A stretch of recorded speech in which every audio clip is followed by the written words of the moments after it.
You don't realize how short you are until you go after current price.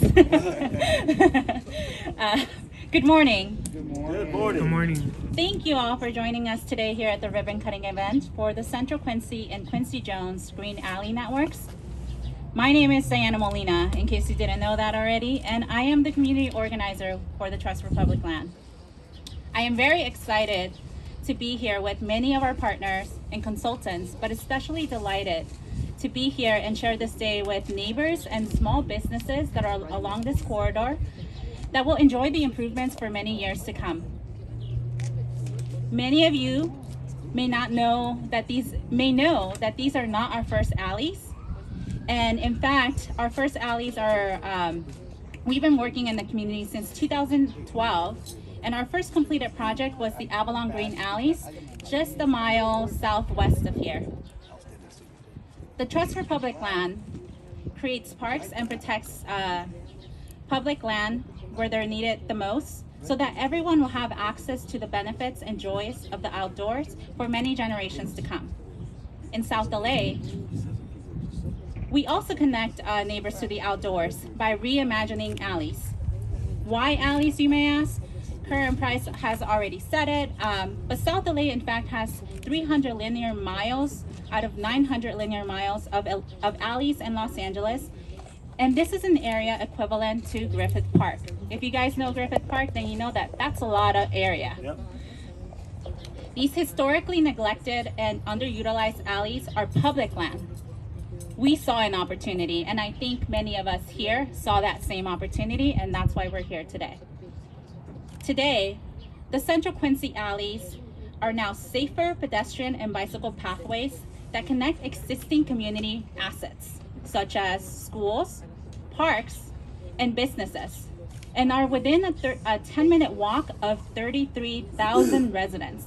51% of them are low-income families.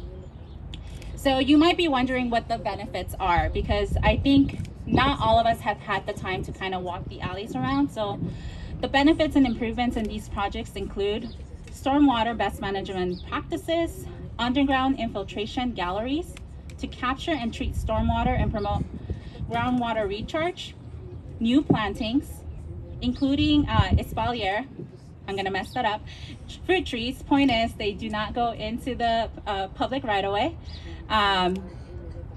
Parkway swells and street trees, new pavements and V-ditches to better convey the stormwater away from the center, so less flooding.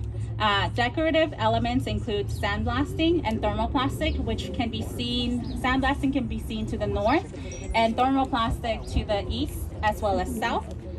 As part of this project, we also have 11 public art murals, 2 of which you'll be able to see as you walk down this corridor. So please take a walk and look at the improvements. We also have interpretive and educational elements. And of course, lighting. We actually have an example of that right here on that pole. Again, I want to thank our dedicated partners, Council District 9 and LA Sanitation and the Environment. This work is not easy, and it is only possible with their leadership and collaboration. I also want to do a special thank you to the Avalon Equipo Verde. These are community leaders and stewards born from the Avalon Green Alley Network Demonstration Project who continue to steward the Avalon Green Alleys and have supported door knocking efforts for this project, encouraged their neighbors to join participatory design meetings before the pandemic, and actually encouraged their neighbors to also join us during the pandemic, which was the Zoom calls that we're all used to today. For these 2 networks that we're celebrating today. I also cannot go off stage without thanking our funders who make this work possible. So for Central Jefferson, our public funding is from California State Coastal Conservancy, the U.S. Department of Housing and Urban Development, Community Development Block Grant, program, California State Water Resource Control Board, St. Gabriel and Lower Los Angeles River and Mountains Conservancy, public funding for Quincy Jones, the California Ocean Protection Council, the City of Los Angeles Transfer of Floor Area Rights, or TFAR, as many of us know it, Public Benefit Payment Trust Fund. And then private funding for both of them include the Boeing Company, the California Wellness Foundation, the Clifford Family Foundation, Kaiser Permanente, LA 2050, National Fish and Wildlife Foundation, the Ralph M.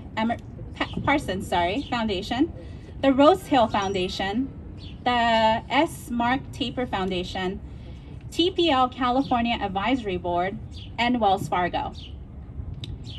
I also want to thank the Trust for Public Land Los Angeles team, many of the members who are present here today, who have brainstormed solutions, helped with outreach events, as they are today, or advised on approaching unexpected situations when we have a big construction such as this one.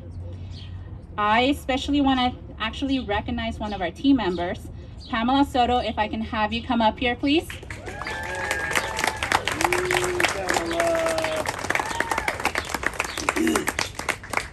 Pamela Soto is the project manager for the Green Alleys, and you should know that before this time there was 4 other project managers who were not able to get us to this place.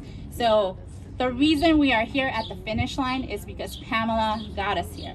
So please join me. Thank you, Pamela.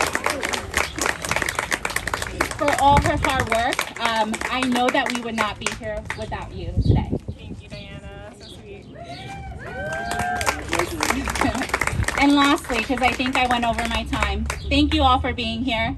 And I look forward to engaging with many of you as we continue to collaborate with the community and are very excited to potentially take on and create what we're calling the Central Quincy Equipo Verde. So you guys will have your own group here, very similar to the existing group that we have that stewards our other alleys at Avalon.